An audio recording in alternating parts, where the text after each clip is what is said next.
A warm welcome to Croatia. We are in front of one of the main hangar tunnel complexes of the Zeljava airbase. This is so cool. This entire complex had 5 massive runways. They could store something like 2 or 3 squadrons of MiGs inside under this mountain. So construction for this airbase began in 1948 and finished in 1968. So it took 20 years to build, cost $6 billion. So you can imagine how much $6 billion was worth back then. So this is right on the border between Croatia and Bosnia and Herzegovina. So this is old Yugoslavia. It was built as kind of akin to the US NORAD early warning system. And most of it's been built underneath this massive mountain here. You can't really see it from here. And it could withstand a direct hit from a 20 kiloton nuclear bomb, which was the same kind of kiloton yield as Nagasaki. So there are multiple entrances. This is sort of the more well-preserved one, the one that hasn't been blown up. I believe there are 4 more entrances that we'll show you after we have some breakfast. We just camped nearby, just kind of outside of the airbase, just wild camped in a clearing. No police came or anything to tell us off, so we had quite a nice night's sleep, apart from just non-stop yipping and howling from wild dogs all through this kind of jungly forest. But this is a really surreal place. And we're the only ones here. It must be about 7:30 in the morning. So cool. All right, we're gonna pop the tent, have some breakfast, get the little guy fed, and then let's do some exploration of this military complex. More cars. Hi. How's the team? My gosh, what an insane place. Like, what, we're gonna have like breakfast and coffee by a bunker? It's pretty awesome.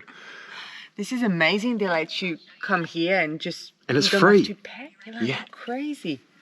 Can't wait to see like the other tunnels. That looks so dark. It's going to be cool. Hopefully Oakley will like riding his bicycle in there. Do you want to ride a bicycle, Oakley, today? No. No! Okay. We've got a grumpy lad on our hands.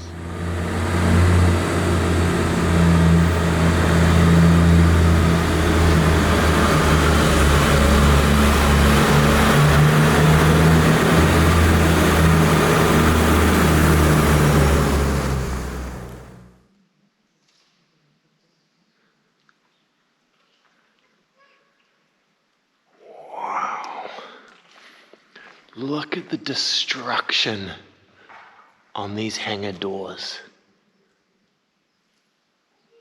So during the Yugoslavia war, this underground base was used extensively by the Serbians.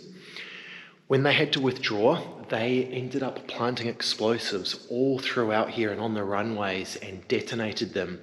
Basically made it so that the Croatian and Bosnian forces couldn't use it when they had retreated.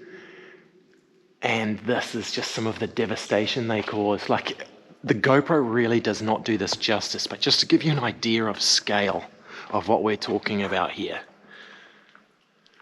Like, the thickness of these doors is astronomical. It's just incredible the amount of concrete and steel that must be throughout this complex. But I think they had 2 or 3 full-blown fighter squadrons in here before the Yugoslavia war, so back in the Cold War. They had like a mess hall that could, I think it was feed something like 2,000 troops at a time. Just a massive, massive network of tunnels. They had missile SAM sites up on the mountain here, the most sophisticated radar network in the world. Yeah, just a phenomenal military undertaking. Okay, I'm going to see if we can squeeze Skadi under here and see if we can carry on. Yeah, I can't really see. It's really hard for me to see what's around. Yeah, thank you. Okay, so it's that? Okay, I think you'll clear. Yeah, you good? Yeah. Yeah, you good? You good?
That was intense. Like Man, going into these tunnels with the truck. Like, I can't believe they let you do that. well, funny enough, you may have seen, I don't know if I've got it on the footage, but there was a light that came at the back of Chris. It's like, oh no, there's a car coming. And there was the police. There was the Croatian police that was just, I guess, wondering what we were doing in that tunnel. Who are these Serbian smugglers? Here they are, here. But, you know, they just don't really care.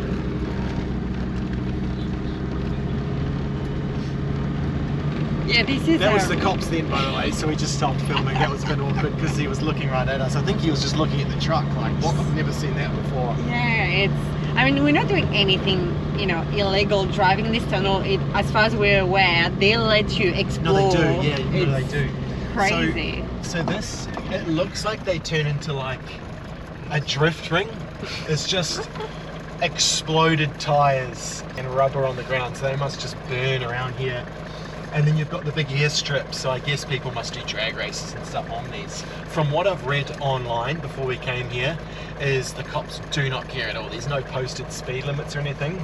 All they're looking for is people smuggling. So other than that, it's like a lawless zone. It's bizarre. Alright, let's go to this other entrance.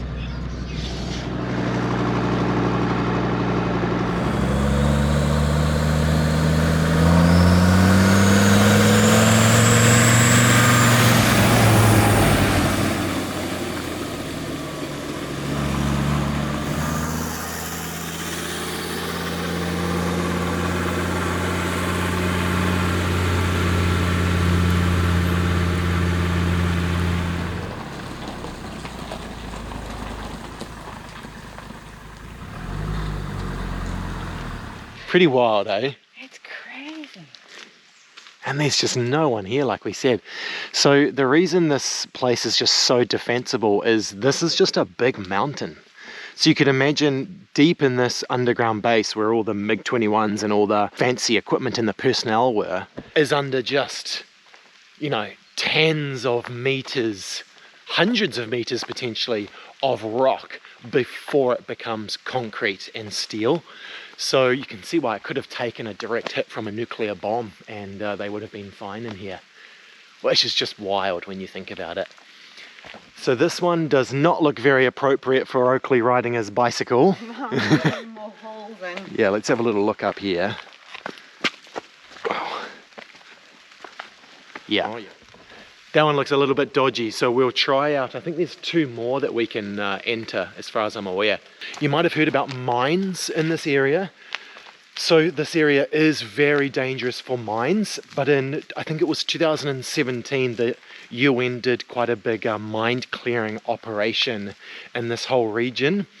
And we know for sure there are no mines in the military base. Maybe there will be some booby traps and some tunnels that you can't really access. So there's no danger of us driving on a mine or stepping on a mine. But going for like a bushwalk, for instance, would be a really stupid idea. So we're staying out of the greenery and we're just sticking to the concrete around here. You want to go on your bike? Yeah. Yes! That's it. Go! Whoa, so fast! Yeah. Yeah! What a cool place to ride a bike on an old airstrip. An old Cold War airstrip. Alright man, get as fast as you can, then take off. Go, go, go, go, To the go. runway! Yoo-hoo! Whoa! Okay, so we've been carrying the balance bike for 9 months on the side of the truck. It's finally getting used. He's obsessed with it every day. Off-road, on-road. You little machine. Yeah. Yeah. Then Again. 1, 2, 3, go! Ready, set, go, take off! Ooh.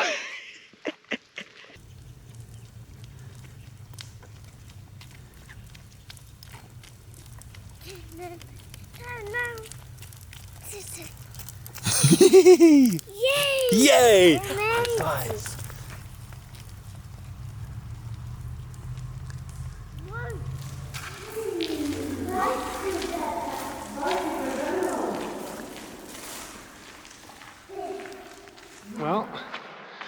I don't think you want to forget a light in here.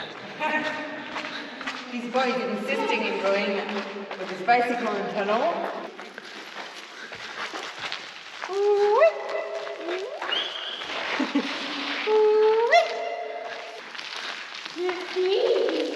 Too easy. I used to play this really awesome video game called Stalker, and I read the books as well. And this reminds me so much of that. Of like the Chernobyl exclusion zone. This is crazy. There's gonna be mutants in here for sure. Like 100%. There's gonna be a bloodsucker. Ho!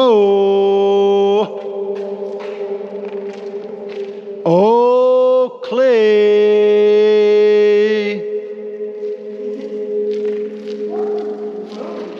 Okay, I'll see you soon.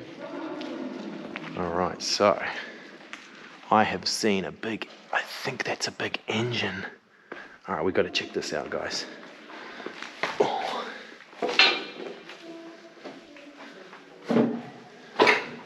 Wow, okay. Yeah, this is an engine room. Now, I do apologize, guys, for how shaky the camera is. The GoPro doesn't do a good job in low light, but I'm still wanted to show. Wow! Look at the size of this engine. Oh man, it's huge. Oh mate, look at the size of that's the crankshaft. Look at the size of it. So here are the connecting rods. These house the pistons. Big old straight six. I don't know what this is. I'm looking for markings. So this was either used as a generator or potentially maybe it was used to open the big gates. Not too sure. Actually, it looks like maybe it was a generator. Wow. Got these big valves through here. This is incredible. Okay, let's go a little bit further.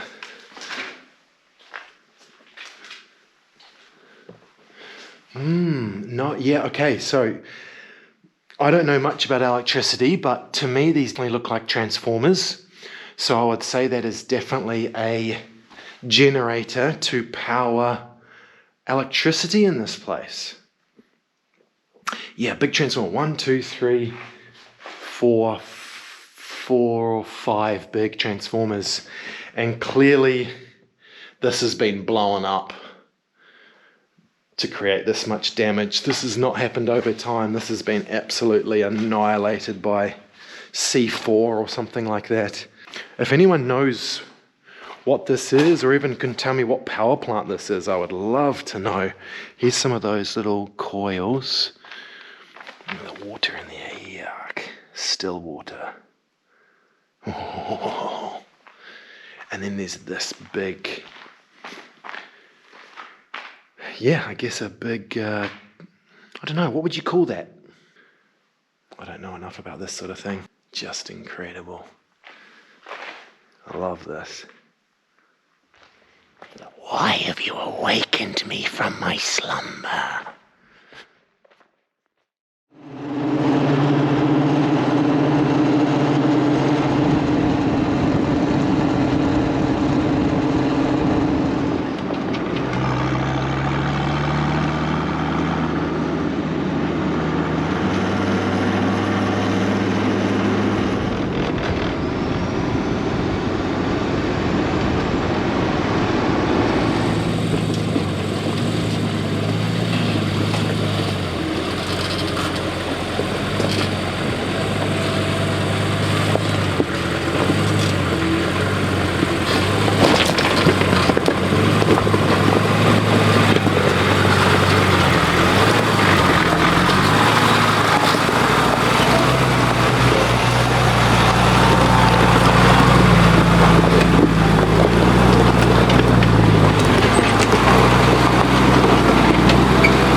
we're back. So it's actually been like 5 or 6 days since the airbase.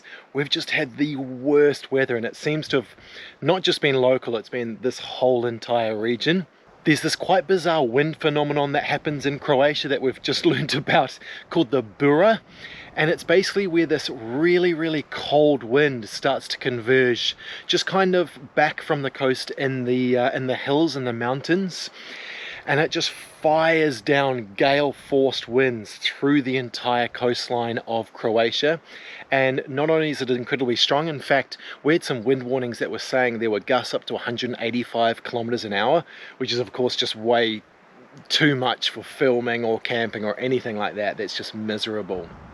And downright dangerous if a tree falls over when we're off-roading or something. We really did not expect it when we finally got back here to the Mediterranean. So we actually kind of then shot up into Bosnia and Herzegovina, hoping for some better weather. So the wind did die down, but then instead we got cold and wet. So we really couldn't do too much in Bosnia. We tried to do a bit of an off-roading track to a beautiful river, but unfortunately it looks like the locals have just kind of shut it. They must have had a really busy summer season and they were just sick of tourists coming through, so they shut it. So we couldn't do that, unfortunately. We tried to poke our nose into another off-road track that we'd found on Wikiloc, but it was unbelievably overgrown, so we decided to turn back from that one. So then we came back into Croatia. We found a really cool track actually that went through, I think it's like a Cold War shooting range, and there were a bunch of T-55 tanks, I think they are, as well as what looks like some American World War II tank destroyers, but I'm not 100% sure. They almost look like an M10. Please tell me in the comments if you do know what they are, but that was a really cool track. We found a really beautiful camp spot, and then overnight the wind became gale force again, so we actually at 3 a.m. in the morning decided to wake Oakley up, bring him downstairs, pack the tent and drive to a more sheltered location, which didn't end up being too big of a deal. He fell asleep again. Didn't take us too long to find another camp, but overall, yeah, just not been great weather. We have finally made it to the coast now that the wind kind of, that bura seems to have gone. We're now heading quite close to Dubrovnik because the weather in the rest of the country just still looks really rubbish. So we've decided we can't see everything in the next couple of months. We're sort of trying to, I guess, make the most of the next 2 or 3 months of still okay weather in the Mediterranean region. And we know we can't see everything. So we've decided we'll probably push towards Montenegro and Albania and Greece rather than exploring all of Bosnia and Croatia. That'll have to happen another time, unfortunately, especially because of this weather. So we've found a really beautiful spot, but it's just beautiful blue water. I thought I would briefly talk to you about some of the modifications and the changes that were made to the truck in Germany, because I never actually showed you guys that. You remember in Iceland we were having all of those fueling issues with our fuel tank, just constantly having the pickup being blocked and causing me major headaches. That got exponentially worse. In fact, at one point we were driving through Germany to make it back to Jans, and we had the blockage 5 times in a day, and it ended up just becoming awful. So I said to Ange, like, we have to fork out for a new fuel tank. So that's exactly what we did. So dun dun dun, brand new stainless steel fuel tank from Tatanka Parts. I think I took some photos of the old one, so I dropped the old tank, and yeah, the liner inside was way worse than I realized it could have been. In fact, I'm surprised we were getting any fuel in at all. Like, it's just shocking. I couldn't really take a good photo of it inside because it's such a small hole, but maybe you can see like all of the liner had come up. So brand new fuel tank for us, and since then obviously 0 issues at all. So the whole fueling saga is now over. So you remember I was also saying about the teething issues we were having with the diesel in Iceland that needed to get sorted back at Jans. So there were 2 main problems. First problem was the front drive shaft was hitting the engine mount that Jan had made. So what Jan actually did was lift the engine at the front a bit higher, and that kind of fixed it. Now I've got easily enough clearance for that front drive shaft. And the other issue was the turbo was kind of whacking into the frame when you were kind of going over bumps. So yeah, definitely not ideal. It did not do any damage to the turbo.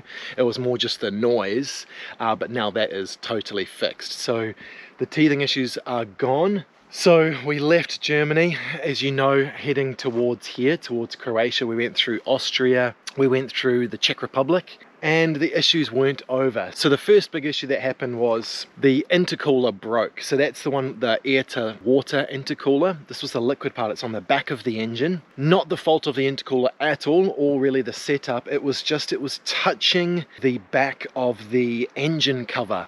So I think when we would go over bumps, speed bumps and things like that, the engine, as it moves on its mount, was sort of whacking an aluminium pipe into our engine cover, and it ended up cracking and breaking, and it dumped all the fluid out.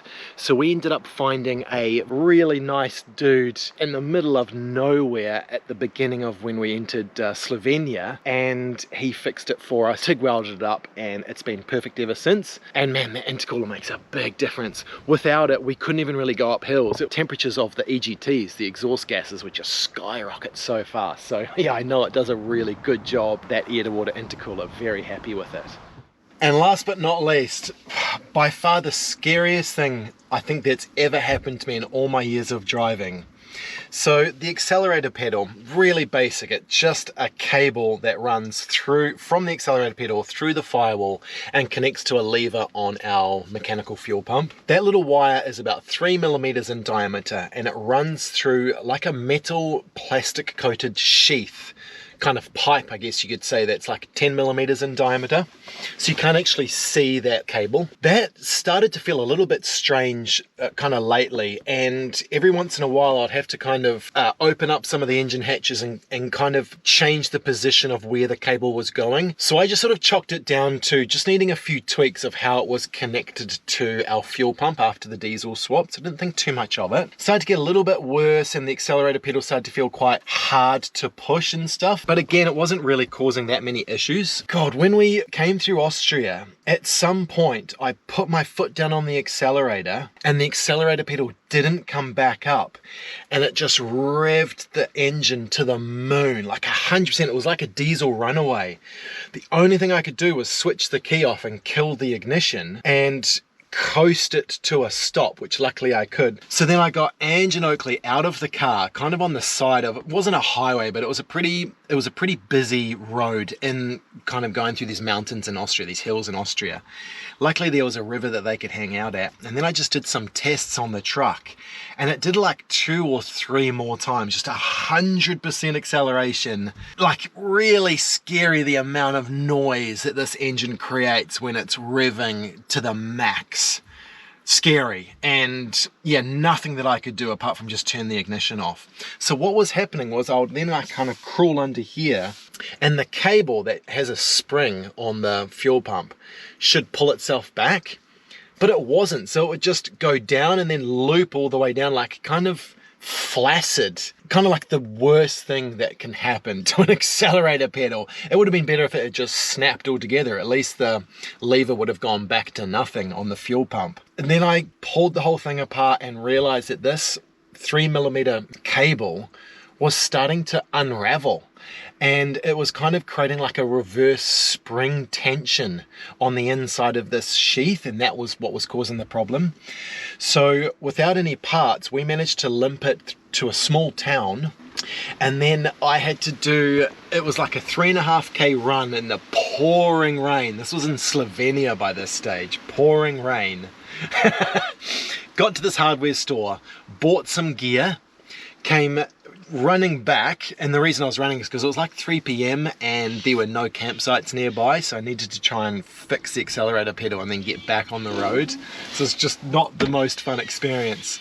Managed to replace the entire cable, probably only took me about an hour luckily, and so far it's perfect. In fact, the accelerator pedal now feels better than it did the day we bought this truck, so that's all fixed. That'll never happen again. But man, that was an awful experience. So since then, The truck has been running so well, like just it's dialed in. It's been really, really fantastic. So really happy with how the truck is driving now. And the final upgrade we did on Skadi is we finally got a really nice dash cam and reversing camera. So this is the G900 Tripro from Wolfbox. And what kind of spurred me really wanting to get it, I'd wanted to get it for quite some time. For a while I just had a reversing camera, but I thought, yeah, dash cam's the way to go. So I had a unhinged psycho in Germany pull out of me really dangerously in like a suburb, so that I had to slam my brakes on. He was totally in the wrong and he was pulling into the other lane. I gave him a honk. He flipped me off and then chased us. So he chased us for like 4 or 5 kilometers down the road. I pulled into the supermarket, which we needed to go to the supermarket. He pulled in next to us, gets out of the car. I get out of the car too. And he like puts his hands on me, kind of in front of the car. And I'd said, you've got to film this, like make sure he knows that you're filming. We had this massive screaming match in this really busy area, and he finally like left after even another person turned up on a bicycle and told him to get out of here. He was a nutcase basically. It was a really horrible experience actually. I was like proper shaking from it. The dude was jacked dude. It was a scary dude. Anyway, hopefully he gets the help he needs, but that really made me want to get a dash cam because we had no footage of him pulling out in front of us. So I thought, you know, even just for legal standpoints, it's so good to have a camera that's recording at all time. So like I said, this is the G900 Tripro from Wolfbox. Has a 4K front-facing camera. It has a 2.5K resolution reversing camera and a 1080p front bumper camera, which is really cool. So it actually has a camera that I've face down, which I'll show you soon, and that kind of shows me the obstacles in the front that I can't really see. So I've never had anything like that before. It's really nice. So it's got some really good features. So I can change the screens here. So there's my reversing camera, or I've got the front bumper camera, which I can adjust quite easily by just moving back and forward. Very, very good system. It's non-stop recording in the front and will just eventually overwrite itself. That front bumper camera and the reverse camera are also IP67 waterproof, which is nice, so they can handle all of the elements. And this dash cam and the reversing camera are really, really good at nighttime. They're superior kind of technology for nighttime driving. So even at night, it can be recording license plates and things like that. So kind of Ange and I are covered if anything bad happens, you know, an accident or anything like that. We can also pull the footage off of it in case, you know, we go through border checkpoints and we want to show you guys on our vlogs too. It also has built-in Wi-Fi at 5.8 gigahertz, so it actually has a transmission speed of like 8 megabytes per second, which is really quick, and you can actually just wirelessly download the footage straight to your phone. So if we really need a shot, you know, immediately or whatever, Ange can actually just log into the Wi-Fi on here and download it on her phone, which is great. Overall, I'm very happy with it. It was an easy installation. Everything's hardwired, so it's not wireless cameras or anything like that like my old one was, where I found if I went through a foresty or mountainous area, it would just lose signal the whole time, which was a pain. This also has GPS, which is nice too, so it tells me my speed up there, and I can put the reversing lines on for when I'm backing up. It's just good. Like, you know, I know if Oakley's behind the truck, which obviously we're always really careful, but having that reversing camera on a wide angle makes sure like no horrific accidents would happen. I'll show you this bumper camera. Here it is here. So I can kind of just angle that anywhere I want, which is nice. But yeah, that's giving me a really nice wide field of view. And then lastly, the reversing camera. I kind of decided to put it here for now. It's a bit grubby already. I don't think that'll get smashed off-road. I think it will be absolutely fine. Time will tell. If it gets smashed, I'll have to get another camera and I'll put it just somewhere slightly different. But yeah, definitely do recommend the Wolfbox unit. It's nice. Yeah, Skadi is in good shape, and yeah, very happy with how she's driving now. Cheers. Cheers. Cheers. Remember, you pick up your drink. Let's do cheers with Dada. Cheers. Cheers. Trying this beer. Not the easiest spot to level, but we managed with some big rocks and it was worth it for this view. Right there. Our own little cove. Chris and Ox went for a little swim before. Still a little bit too cold for me. I think we're like a month too late in this area. Earlier in September would have been much warmer, but it is what it is. We had the opportunity to go to Romania and we loved it, so that was a great time there. But so beautiful, Croatia. This is exactly what I expected Croatia to be like. Look at this place.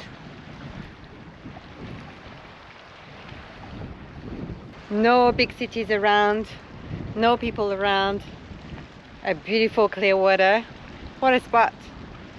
We might stay here tomorrow. We'll see. If we've got good weather, we should, because I'm not too sure actually if we'll go back to the Med anytime soon again. So let's enjoy it. Cheers.